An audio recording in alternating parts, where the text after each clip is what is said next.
Commutify presents Between the Lines with Andy Keaton.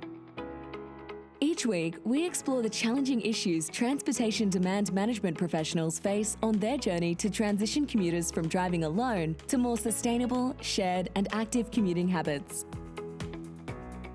Be sure to subscribe to hear next week's episode and check out our exclusive commuter playlists on Spotify. This is Between the Lines with Andy Keaton.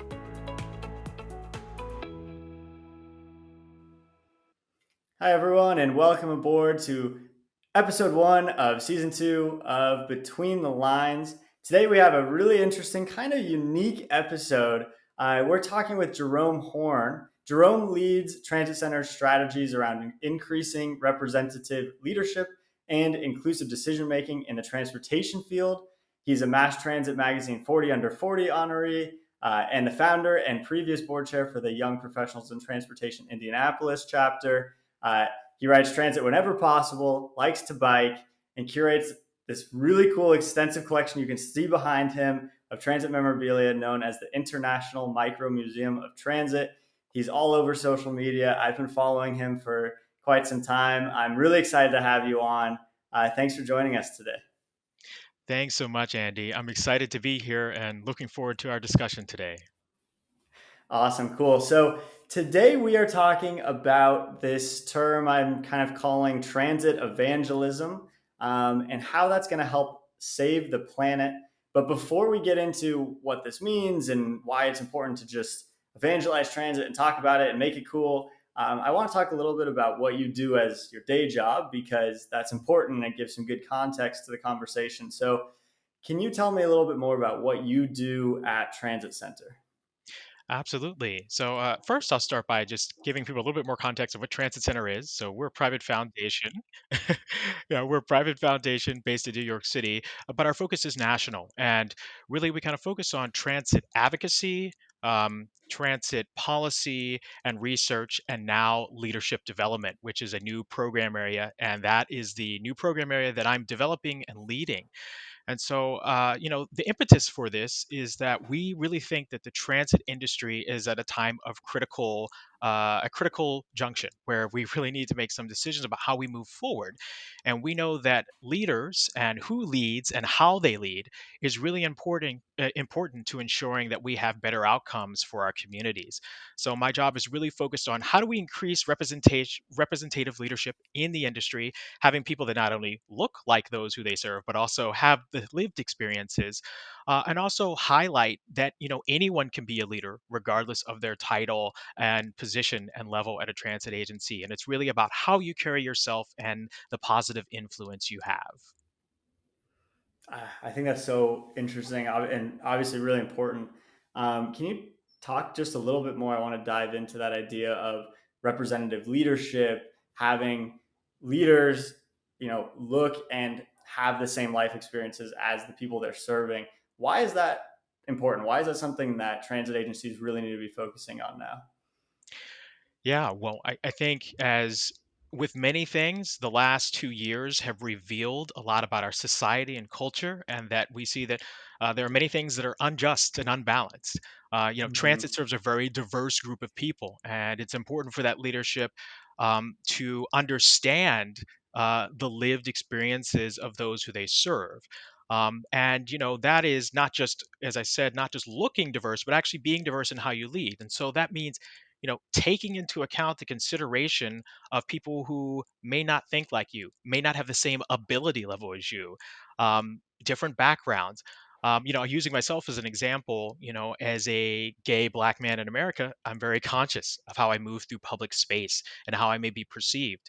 And we know that on transit in particular, many black and brown people are more likely to be stopped or harassed by police. And that's just one Hmm. example of thinking about how representative leadership, right, could lead to better outcomes when it comes to safety and law enforcement and how we design public spaces, because different people, depending on how they show up, feel safe in different ways in our environments. And it's really important that we have that kind of holistic approach to thinking about how people navigate the world, and how we design space.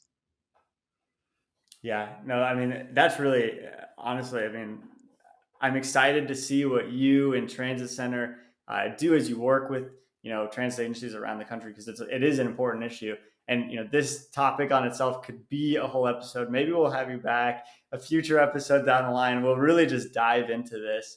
But I do want to move on to kind of what we are going to talk about today beyond this, which is this idea of transit evangelism. So, kind of going from like making sure leadership is really building an inclusive and an effective and efficient transit system to let's actually just talk about transit. Let's make it cool. Let's have this awesome museum behind you. I have like one map behind me. I'm starting to get more and more. I need to catch up to what you're doing, which will never happen because you have like the coolest background I've ever seen.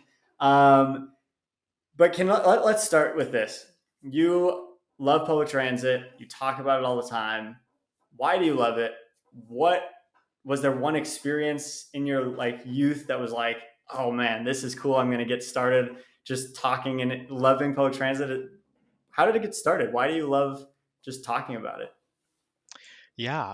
Well, I'll start with sort of the now. I love public transit because I really believe it's the fabric that stitches our communities together, connects people to opportunity, and where you can go is who you can meet, what you can do, and what you can achieve. So it's important that we provide the best transit service possible to allow people that access. I fell in love with transit as a little kid. I was exposed to riding transit at a very young age in Baltimore. And I remember riding the cute Baltimore Metro.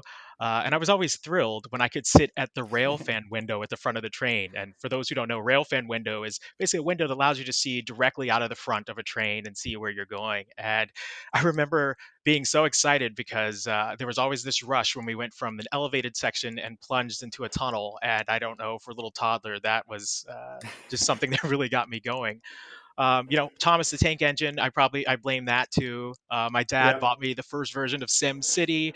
So, I've always been fascinated by cities and systems and how things work together, and trains and buses in particular have always excited me. Yeah, that's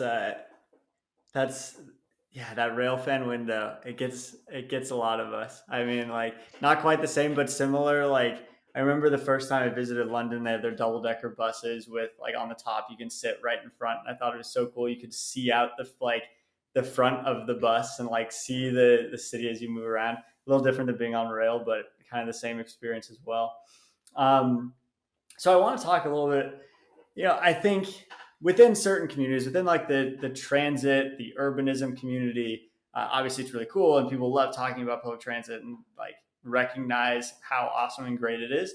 And people listening to this, the people listening to this episode and this podcast are friends and interested in the same thing. But outside of that community, public transit might have kind of a bad reputation. It's not something that's cool. But like cars are, and somehow cars have become this really cool like part of culture. I wonder if you have any thoughts on why like individually owned cars are like this like considered cool thing, but trains and buses, which like objectively, to me at least, like the technology is way cooler. Why are these not the same in the public opinion? Oh, that's such a great question. I feel if we could do a whole episode on this. Um, Yeah, exactly. I think, speaking from the American perspective, I think cars are so ingrained in the culture here. It's seen as part of the American dream. To many people, cars represent freedom of movement and individuality and success. And I think that a big part of why transit is viewed, negatively is that one, a lot of the communities that we've built are entirely built and tailored around car travel, and they really preclude other modes of transportation such as walking, biking, or transit. And there's definitely a stigma about who rides transit and who it's for. Especially outside of our largest cities, transit is sometimes seen as a social service and not as a vital part of the community. However, I think during the pandemic, it's been really clear that we keep saying the same thing, but transit is essential, and the people who they are moving is essential. But it's even more than that. I think um, part of the challenge with getting transit to be viewed as cool is also just the service levels that exist. We have a lot of transit that is infrequent, meaning it doesn't run often. And in order to make it seem like a vital part of our transportation network and something that people can rely on, we really need to figure out how do we increase transit service. The simplest thing we could do is double the amount of bus service that we run in every city in this country, and that would have a big impact. So I think because transit is not as frequent and not as present as roads are. That's definitely a challenge to getting people to see transit in a new light. But I really think that I hope that we're beginning to turn a corner here as more people become aware of systemic racism, the climate crisis, and many other things that are facing our society. And transit can certainly be a tool to help mitigate. Yeah, I mean that's a really good point. I think just the cultural impact of roads being what built a lot of the cities, particularly in the west of the United States. It makes sense. Cars are just ubiquitous, and trains and buses are background, needed for some people, but not for me, kind of thing. Um, so our job as transit enthusiasts, outside of ensuring that public transit agencies continue to improve and working with them to bring better services about, is potentially to help bring this awareness about why it's good to use public transit and why we should support public transit systems in our neighborhoods, even if it's not something that I want to use personally. And I think one interesting tool that you use a lot is social media. And I know obviously you're big on Twitter these days, and have been big in kind of the Facebook world as well, when Facebook was maybe still cooler than it is now. But with like NumTot, New Urbanist memes for transit oriented teens, which was really kind of actually the first big thing that like I got into. I was like, wow, this is really cool. There's so many other people like me that like this. Can you talk a little bit about how you use social media, how you've used it in the past, how you use it now to help evangelize transit? Yeah, I love that word evangelize. Actually, in my Mass Transit magazine, 40 Under 40 write up, transit evangelist was one of the ways I was described. Yeah, That's a social perfect media. description. Yeah, yeah. Social media, it is, I think it represents the best and worst of society. But, when it's used for good, it can really have a powerful impact. And particularly when it comes to transit, certainly I have used social media to try my best to spread the good gospel about transit and why it's so important. You mentioned NumTot, the infamous New Urbanist Memes for Transit Oriented Teens Facebook group. You know, I am a moderator for the group. And the group is definitely past its prime, but it has really served to build community. It has served as this Yeah. place where people from all around the world who think trains and buses are cool and cities are cool can come together and kind of share that common interest. Of course, there are great memes that are really funny. But there's also been a lot of really interesting dialogue, and I think what's been really great about the group is, most of the people in the group they're just interested. They don't necessarily work as a planner or at a transit agency. Um, but we've seen a lot of folks come in and decide that they want to go to school for urban planning or that they want to switch their careers. And what's been really awesome is that we have, university professors that teach urban planning that join the group. And, people like Donald Shoup, who, famously has Hmm. wrote The High Cost of Free Parking, joined the group. And it's really been great to really spread the word and educate people who are just interested in the subject matter and take it to a different level. I think one of the best outcomes of NumTot has been the spin-off groups, and most large and medium cities all across this country have a NumTot spin-off group that is more tailored to local conversations. And I think those groups are still where you can find good dialogue and healthy dialogue about cities. But NumTot has been really just, I think it grew bigger than any of us expected it to grow. The New Absolutely. York Times wrote a few articles on it. Chicago Magazine. There was a paper in Australia that did an article on NumTot. So it's really been impactful. Obviously Twitter. is definitely another space. There's transit Twitter, there's planning Twitter, there's housing Twitter, there's Twitter for anything you can imagine. But once again, another place to really build community. And one of the ways that I try to do that, even on LinkedIn, which I definitely have more professional angle there in LinkedIn, but it's just share my passion, and Hmm. really ask interesting questions. Just this morning, in fact, on Twitter, I asked people, what does it mean to be an urban planner? Do you have to go to school to be considered a planner?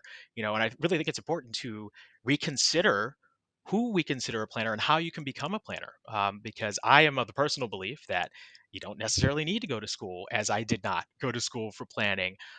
So I use social media to kind of rock the boat sometimes. Ask good questions, ask controversial questions, thought leadership, and then as you mentioned already, I love to display my passion by every time I ride transit, I'm tweeting about it, or I get a new part of my collection for my museum, you know, I tweet about it, and I think it's important. Especially on LinkedIn, where I do have that more professional angle, um, I even tweet about my international, or I post about my collection on LinkedIn sometimes because I want to humanize myself, right? People see Jerome, the professional, and what I do, but I think it's also important to go, hey, it's really cool if really do like your job and you're really passionate about it. That's okay too. Um, I'm thinking about TikTok and how I could use that. We're already seeing urbanist TikTok emerge, so Yep. I'm beginning to think about how I might use that medium. Yeah, TikTok's the new frontier, for sure. I can definitely imagine some pretty good content coming your way, coming from you, in the TikTok realm. Uh, yeah, no, this is all really good. And it's something like I myself often find myself like, I like to lurk in the background of social media and see all of what everyone else says. And I'm not one, I've never been one really to post on social media. I'm realizing like, hey, this is actually a really good avenue to advocate for what I care about, what's just interesting in my life. It's something I want to do more. And I think it's a good thing that a lot of people in the industry and outside of the industry who are just interested in this should be utilizing. So it's good to see what people like you are doing in the space, just to kind of inspire us to to get out there as well. Um, you mentioned this. You talked about how NumTot, the Facebook group, helps kind of grow this community, or at least bring the community together. I wonder, over the years, since really you've kind of NumTot started and you've been in this space, how have you seen this urbanism, the, as I like to call it, transit nerd space kind of grow, and this community grow? And how do you continue to see this growing in the future? Yeah, well, I certainly think the urbanism transit nerd community has grown over the last decade or so, particularly with the rise of social media.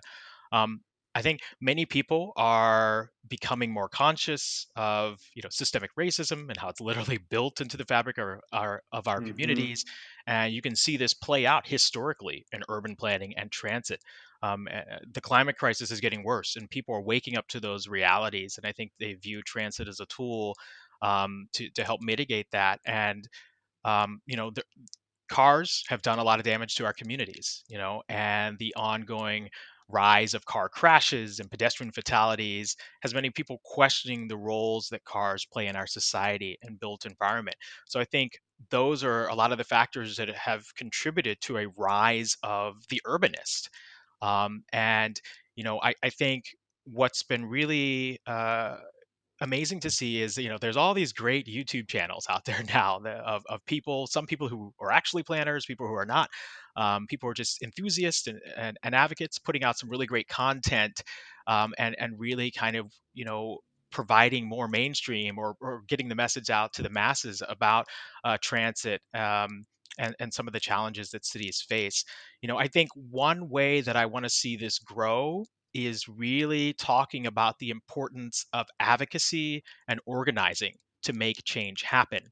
It's great to understand about the 10 different types of metro chains in China, or the fastest high speed rail train in the world, or Um, but I think what will really help make the difference and help the community grow better is if we give people actual tools and advice of how do you become an advocate, how do you become a better advocate.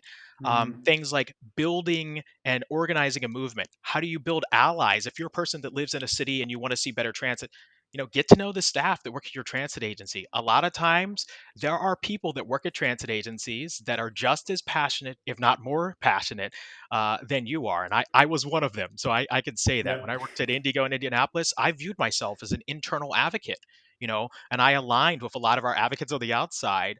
Um, so I think it's really important that we build this advocacy and organizing platform so that, we can be more effective at putting the pressure on transit agency boards, putting the pressure on elected officials, making sure we get the right people voted in office that understand the importance of transit and how it can tie the community together. So yeah, that's really what's I want to focus on, and I think at Transit Center that's something that we're really going to build, and we want to build our capacity to strengthen our advocacy efforts because we know that that is one of the number one things that help us win the fight for better transit. Yeah, I love that idea. I mean, I think that that makes sense. Like, you got to start with getting people interested, seeing that it's important, and then really then kind of taking that next step and moving them into an advocacy role makes sense. So, it actually is a good lead into this question, which is kind of going to be like almost a three-part question. So, uh, the majority of people listening to our podcast, they're in the transportation space in some way. They're professionals in transportation. They might not actually work for public transit, but they maybe work adjacent to it. Um, we also have people who are just interested in transportation and in transportation demand management, TDM, or in transit. And then we have people in the public transit agencies themselves. I wonder if there's kind of one thing that you can do if you're part of any of these three groups to keep this movement going, keep evangelizing transit, keep making transit cool. What is that one thing? And maybe it's the same thing for all three of them. Maybe it's slightly different, but what is that one thing?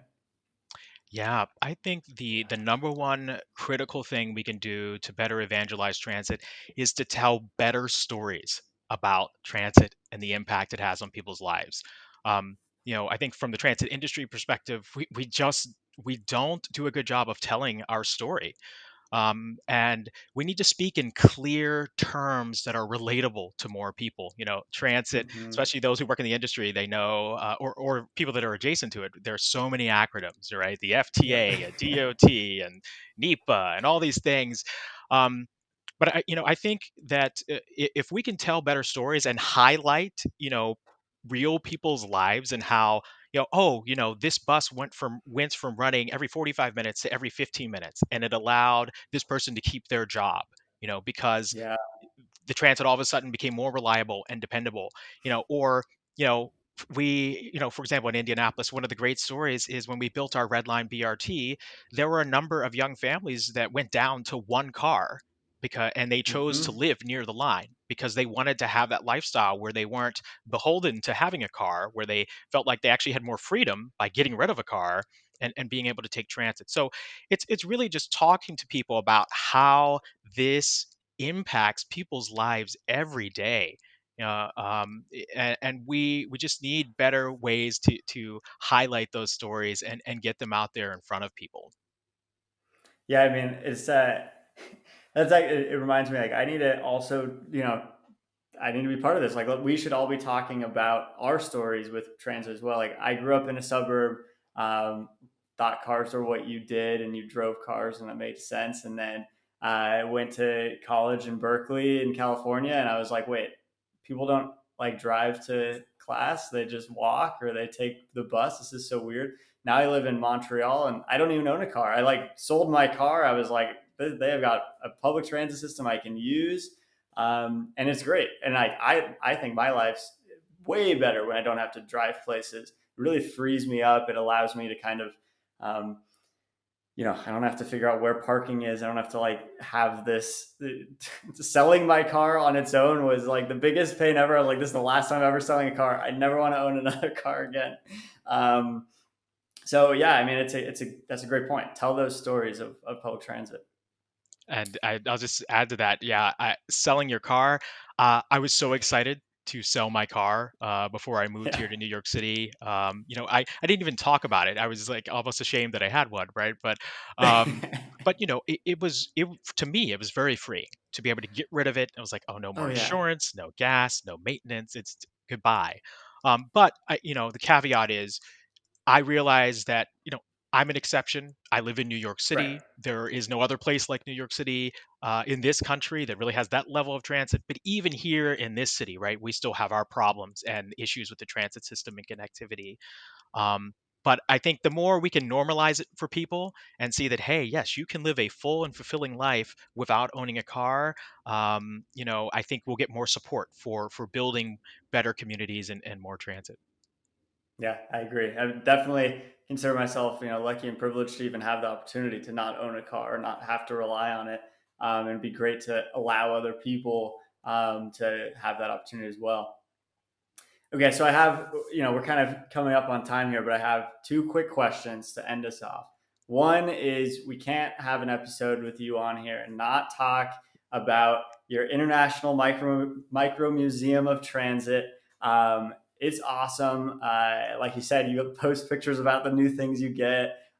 What is your favorite piece? What like of all the maybe you don't maybe it's hard to pick one. It's like picking a favorite child, but what is that one piece that you're like this? I'm so happy to have this. Oh, wow. Gosh. Well, first, let me say, International Micro Museum of Transit, for those who haven't heard of it or aren't familiar, it is my own personal collection of transit memorabilia from all around the world. And actually, I believe the name came from a suggestion on Numtot. I didn't have a Nice. name. Someone was like, call it the International Micro Museum of Transit. And I was like, that sounds great. And if you want to follow it, it has its own Instagram and Facebook page. So the collection, I believe I have over 200 signs and 200 models of buses and trains. There's a number of maps, schedules, transit fare media like tap cards and transit tokens. In terms of favorite, that's really hard to pick, but I'm not sure if any of them are in view right now. So one of them is definitely I have this custom model of the Baltimore Metro that I had Nice. someone custom paint for me and was 3D printed, and I just love it because that's where I'm originally from. And as I shared earlier, I grew up on the Baltimore Metro, and that's really where I first loved or fell in love with transit. Um, I have a real sign from the New York City subway that I actually bought from the Nice. MTA from the Q line. I live on the Q line, and so I love having a real sign from that. There's so many pieces of the collection. It's really hard to like. It's like asking me what my favorite kid is. Yeah, exactly. It's tough to do. Well, definitely, if you're listening to this, follow the International Micro Museum of Transit on social media. Then you can just see all these things. I mean, it's so cool. Like you have these model trains behind you, these signs. I mean, and this is like a small portion of it. It's really cool. Um, Okay. So we have one final question. If you're new to the podcast, this is your first episode listening. This will be new to you, but if you've been around for a while, you know that we always ask this one question at the end because we think transportation, transportation demand management, public transit, all of this is really helping us work towards saving the planet, whatever that means to you. But I want to hear from you in just a few sentences. Why will this idea of transit evangelism help save the planet? Yeah. Wow. How deep do we want to go? No. Um, I think simply put, transit evangelism will save the planet because it is absolutely critical and essential that we figure out how to lower the impact that humankind has had on the planet and remedy um, past mistakes and fix systemic racism and allow people access to opportunity. Transit is absolutely one of the most essential things that we can do to make a big dent in the fight for a better world. And it's just important that we continue to bring awareness, elevate the message, and as I said a little bit earlier, connect to people in clear terms that they can relate to about why this is important and why it makes sense to spend money and invest in a better future for us all. Well put. Nothing to add there. I mean, a great finish. Jerome, thanks so much for being on our first episode of the new season of Between the Lines. Really a great conversation. Like we both mentioned, there's probably 3 to 4 different conversations that could come out of this. We could have a whole series on this, but it's been really interesting to talk about this. Where can people find you on social media if they're wanting to follow you for more information? Yeah, so people can find me on Twitter at JA Horn. That's JAHORNE. Same thing on Instagram. Just feel free. I'm on LinkedIn, Facebook as well. So pretty much anywhere. If you just type in Jerome Horn on Google, it's gonna bring up my profiles. Perfect. Awesome. And for those people who are subscribed to our email list, we will include those links as well, those handles for you to follow, and reach out to Jerome if you have any questions or want to just talk more about it. I'm sure he's always happy to have those conversations. To those who aren't subscribed yet to our email list, it's easy to do it. You can do it at betweenthelines.io. You just get a quick email every time we have a new episode. We've got some really cool things coming this season, some partnerships with other organizations, really diving more into some of these important transportation topics around the industry coming up this year. So definitely make sure you subscribe to that email list. You follow us wherever you're listening to podcasts or watching it on YouTube. And it helps for us for sure. If you give us a rating, give us a like, that, it's always good to do that. It helps us make sure we're doing the right thing. Jerome, it's been great to have you. Thanks again for joining us. We'll be in touch on social media, and we're excited to see what you do at Transit Center. Really important work you're doing there, and really excited to see this kind of transformation across the country and the world on really thinking about systemic racism and representative leadership. It's a really cool thing that you're working on. Well, thanks so much, Andy, for having me on the show, and I look forward to future conversations. Awesome. Great. Thanks everyone for listening. We'll see you next time. Thanks for joining us on this week's episode of Between the Lines with Andy Keaton. Be sure to subscribe to hear next week's episode and check out our exclusive commuter playlists on Spotify.